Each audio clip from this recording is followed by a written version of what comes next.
E aí galera que assiste esse canal, tudo bom? Aqui é Rafael mais uma vez, voltei para falar mais um pouco de saúde na Irlanda. Hoje vou ser um pouco específico não com relação à enfermagem no país, mas como o sistema de saúde como um todo. Eu tenho visto algumas pessoas reclamando, né, do atendimento que tiveram em hospitais, enfim, preços de consultas, às vezes ter que pagar uma conta ou não, filas de espera nos pronto atendimentos e por aí vai. Então não sou um especialista no sistema de saúde daqui, mas conheço um pouco em função do meu trabalho, em função do meu envolvimento na área e vou tentar clarear algumas coisas para quem não conhece e às vezes até formar um pouco melhor a sua opinião antes de julgar e criticar o país e o sistema. Bom, inicialmente o sistema de saúde daqui é dividido em público e privado, como é na maioria dos outros países.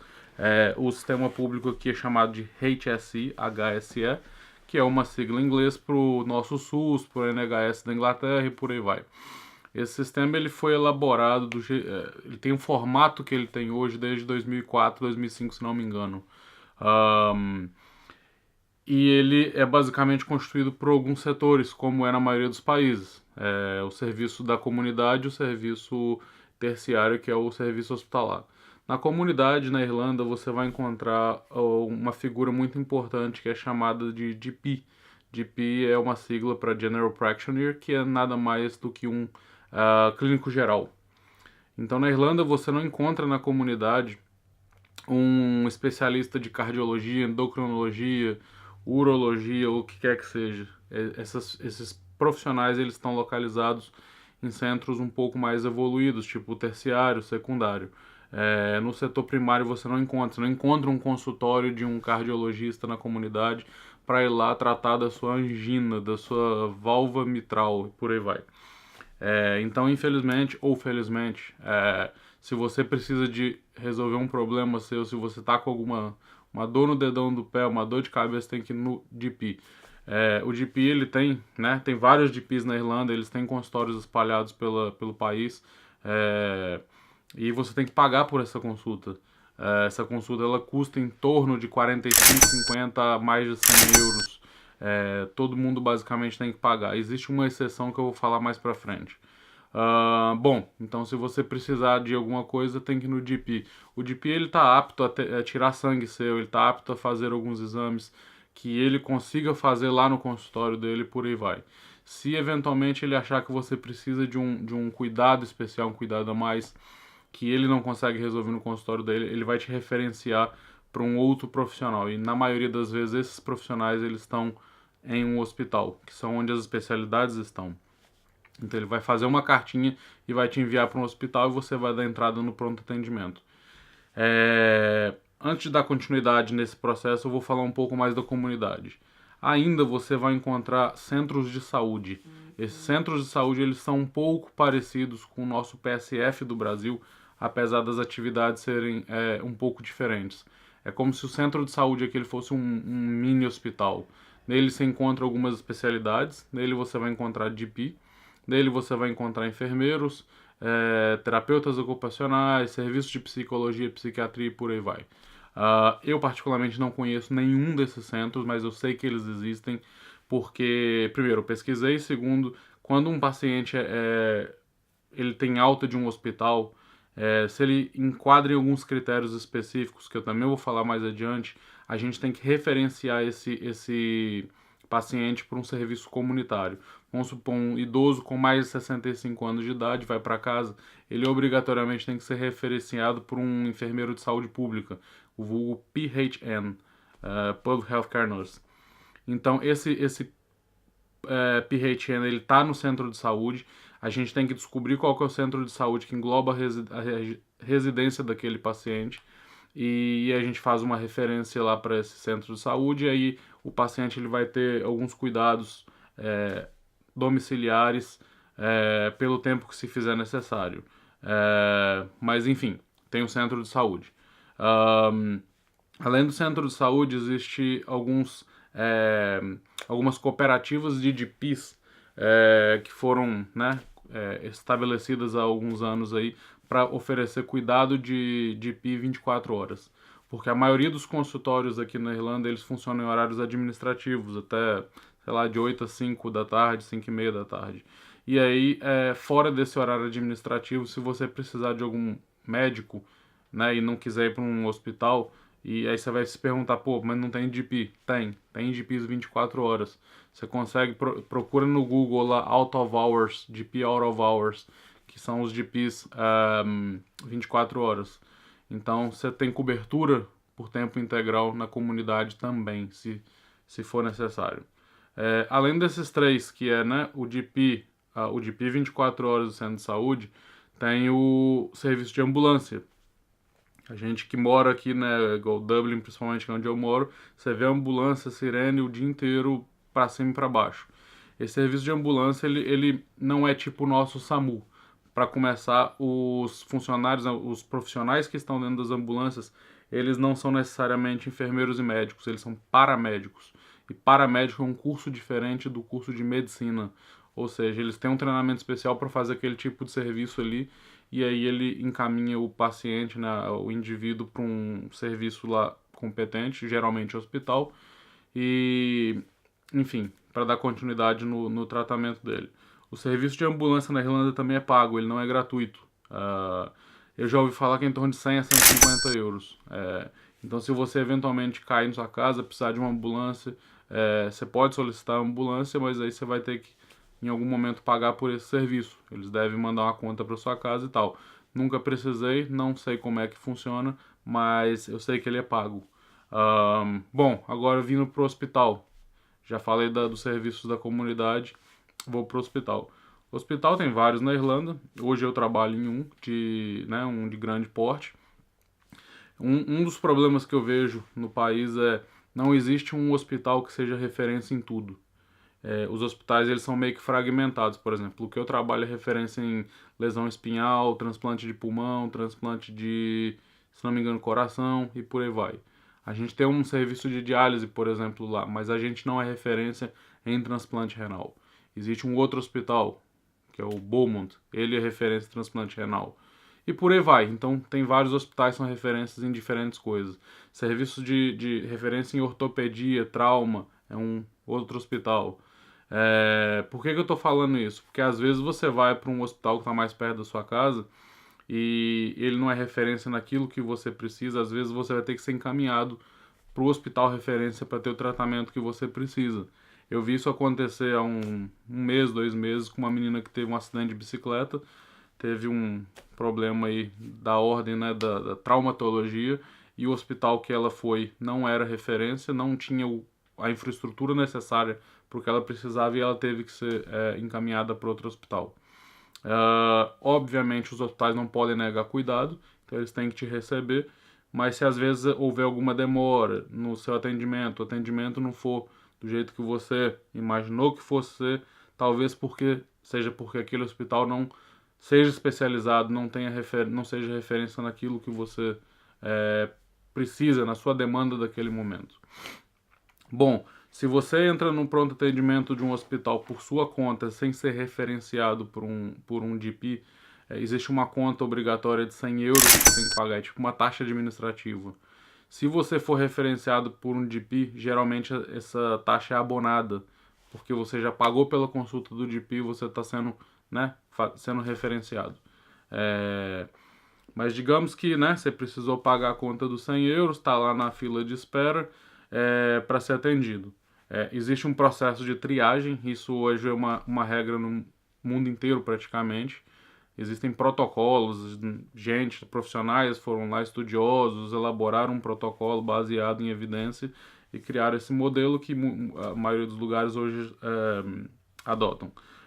Baseado na gravidade do seu problema. Ou seja, eu cheguei junto com você no hospital, eu tenho uma dor no dedão do pé e você tem uma dor no peito. A sua dor no peito pode indicar que você tem um problema cardíaco, então você é prioridade de atendimento com relação a mim. E por aí vai. Alguns lugares colocam fitinha no braço, alguns, enfim, te marcam de alguma outra forma, põe adesivo no seu peito com cores diferentes para sinalizar a severidade, né, a gravidade do seu caso. Infelizmente, pronto atendimento hoje é um grande problema na Irlanda, pelo que eu já ouvi falar. dos profissionais, não dos pacientes. Existe uma demanda muito grande na maioria dos hospitais, muitos pacientes, muita gente da comunidade indo para os pronto atendimentos, e a estrutura dos pronto atendimentos, não a estrutura física, mas assim a dinâmica, a logística não está comportando. Obviamente as pessoas acabam tendo que esperar muitas horas pelo atendimento que, né, tanto desejam, e enfim, a instituição não consegue agradar todo mundo, e a instituição também não se sente feliz porque, enfim, existe uma sobrecarga de trabalho para os enfermeiros. Eu nunca participei de greve aqui, desde que eu cheguei eu já ouvi falar de greve dos enfermeiros, mas a greve que eu já ouvi falar sempre são dos enfermeiros de pronto atendimento, justamente por causa disso, não é nem por causa de salário. É por causa da logística, por causa de sobrecarga, porque muita demanda e eles não comportam e por aí vai. Se já fizeram a greve ou não me lembro, não estou certo, mas já ouvi a discussão. Uma vez que você é admitido, tem, né, o médico já te atendeu, você está lá dentro do pronto atendimento, existe uma taxa de 75 euros por dia a no máximo 750 euros por ano que você tecnicamente tem que pagar, dependendo do que você precisar fazer lá. Geralmente os exames, sangue, imagem, etc., são gratuitos. É como se fosse uma taxa diária, né? Que eventualmente você tem que pagar. Se você vai pagar por isso ou não, é uma coisa a ser discutida depois, mas tecnicamente, em tese, você é cobrado por essa diária, por esses valores. Como eu falei mais no início do vídeo, em algumas situações você consegue ter esses valores todos, a cobrança abonada. E essas situações na verdade são basicamente para pessoas que possuem um medical card e possuem o GP Visit Card. O medical card é um cartão, na verdade, conferido a pessoas que praticamente atestam pobreza. Está relacionada à condição socioeconômica, questão, né, moradia, salário e por aí vai. Então, assim, eu acho que não se aplica à maioria da gente, de nós imigrantes, mas eu li uma estatística de que em torno de 68, 69% dos usuários do sistema de saúde utilizam o Medical Card. Ou seja, 68, 69% das pessoas que utilizam o sistema de saúde não pagam por ele. Eles pagam através de imposto, etc., mas não através dessas cobranças, pelo que eu entendi. Ou seja, os outros 31, 32% é quem efetivamente tem as cobranças feitas e pagas. Cobrança que eu falo de DP, de ambulância, enfim, exames e por aí vai. Então, assim, do ponto de vista financeiro, é muito oneroso para um país. Tudo bem que é um país pequeno, que, né, a população não é muito grande e tal, mas é oneroso você ter uma minoria da população pagando pelo sistema que uma população inteira usa. Eu vejo reflexo, eu não sei se essa é a única explicação, mas eu vejo reflexo disso no meu dia a dia de trabalho, porque tentando cortar custos de tudo quanto é lugar, porque, enfim, o sistema ele é oneroso, ele é caro, ele pesa nas costas dos administradores do sistema de saúde. Mas, enfim, então essa é uma forma de ter o valor abonado, né, o valor da sua conta abonado.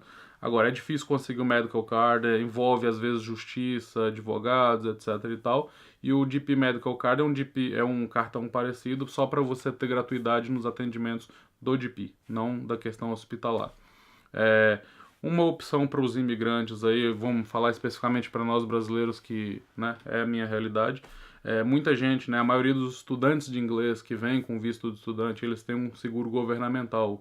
E aí, por experiência de algumas pessoas que eu já conversei, eles conseguem ter esse valor abonado, esses valores abonados usando o seguro governamental. Se você tem a opção de ter um seguro privado, GTA ou o que quer que seja, um seguro do Brasil que te dê cobertura internacional e por aí vai, ótimo, que às vezes você vai conseguir ter esses valores todos abonados. Tive um caso recente de um conhecido que, enfim, teve um problema, está usando o seguro dele do Brasil para ter todo o tratamento dele bancado e, né, custeado aqui na Irlanda até que ele tenha o seu problema resolvido.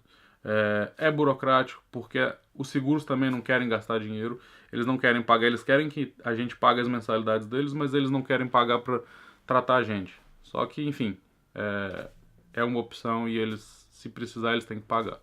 Ah, bom, esse é mais ou menos uma descrição muito simplista do sistema de saúde, como ele funciona. Agora você já tem uma noção do que procurar, de quem procurar. Existem vários serviços gratuitos que a gente desconhece por falta de informação. Eu, particularmente, acho o site do HSI muito, não pobre em informação, mas eu acho confuso, acho difícil entender as informações que estão lá. Eu sei que tem serviço de ginecologia gratuito para mulheres, exame de Papa Nicolau. Eu sei que tem serviço de suporte a doenças infecto-contagiosas gratuito, se não me engano, no Hospital St. James. Colegas aí, eu conheço um rapaz que ele veio, ele é diabético, ele precisa de insulina. Eu sei que ele tem como ter um atendimento aí, talvez a insulina dele custeada pelo HSI. A questão de medicamento, até onde eu já li, já ouvi falar, você consegue os seus medicamentos custeados pelo HSI, você tem que pagar no máximo 144 euros por mês. Acima disso, o HSI paga. Ou seja, vamos supor, exemplo desse rapaz que precisa da insulina. Faço a menor ideia de quanto que é a insulina aqui, mas digamos que seja 200 euros ele por mês, ele paga 144 e o HSI paga 56. Se eu não errei a conta, é isso mesmo. Muita gente me pergunta se vale a pena ter plano de saúde na Irlanda. Depois de ter as minhas experiências e conversar com vários irlandeses, eu acho que não. É, o sistema público e o sistema privado eles são muito parecidos.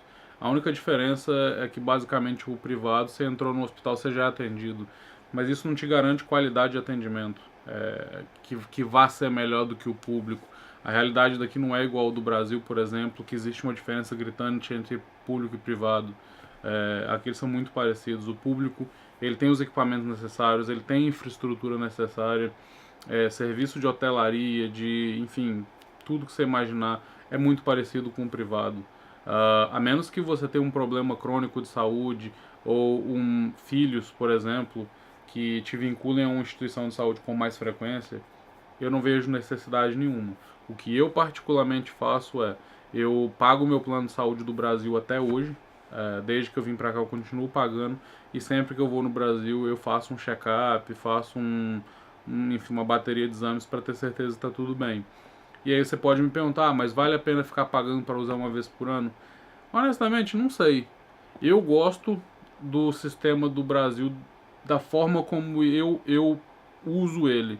Eu gosto de ter um médico que eu possa nele, seja o médico que for, peço os exames, igual eu sou da área da saúde, eu solicito ao médico para pedir os exames que eu gostaria de fazer.